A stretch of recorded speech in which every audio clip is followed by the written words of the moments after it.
Ladies and gentlemen, meet the 2013 Nissan Altima. It's all new. New engine, new sheet metal, new transmissions, new interior. All right, never mind. It's pretty much the same. This is Nissan's best-selling car, so they weren't going to mess with it.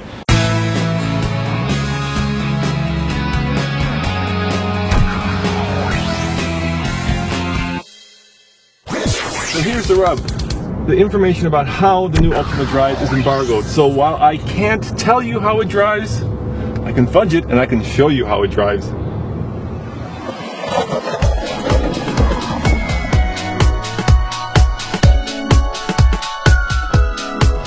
I think the biggest improvement by far is in the styling of the new car. The old one to me looked, a little frumpy, almost a little dour. This new one, it looks like they squished it and stretched it. It's a lot more modern, it's a lot more current, it's a lot more sexy. When you have a product that's as successful as the Altima, if you change everything about it, then a lot of your loyal customers and the people that might intend the car, they might not be satisfied with the changes that you make. Not all changes are good.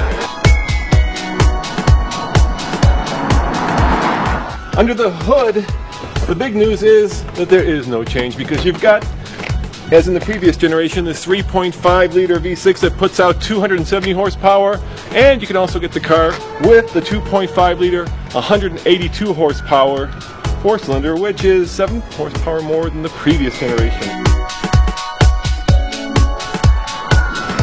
Performance and handling. Unfortunately, that would be a driving impression, so I can't talk about that. What I can tell you is that according to Nissan, the best-selling 2.5 liter Altima will go from 0 to 60, and wait for it, 7.1 seconds.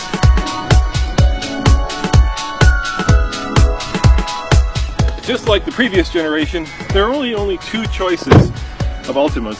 There's this one, which is a base, which starts at about 22,000, and you can go all the way up to the V6, and that one can get up to 32,000.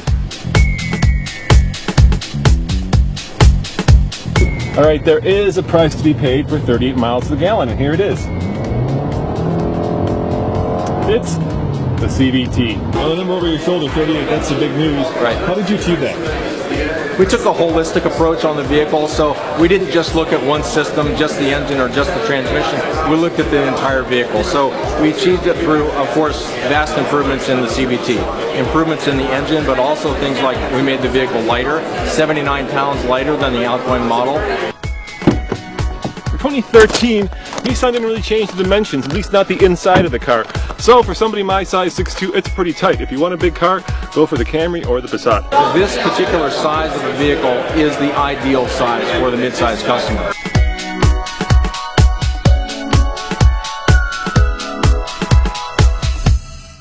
Nissan wasn't about to mess with the Altima. It's their best-selling car by far. What they did was they made it better looking, at least in my mind. They refined it, and they gave it the best-in-class fuel economy at 38 mpg on the highway.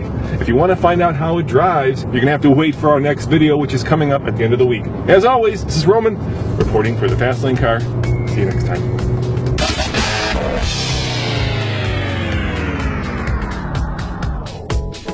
This is a display that shows the 4-in-1 camera that we have on the 2013 Altima. This camera not only displays the backup functions that a lot of rear-view cameras offer, but also has 3 other technologies built into it. It has lane departure warning, blind spot warning, and moving object detection. So all of these technologies are created through image processing using just this camera. And what happens if it gets dirty? Very good question. In Michigan or a lot of northern climates, you might have a lot of road spray and things like that in the winter. This camera, again, through image processing, can determine whether the lens is dirty or clean, and if it determines that it's dirty, it will automatically spray some washer fluid onto the lens and dry it.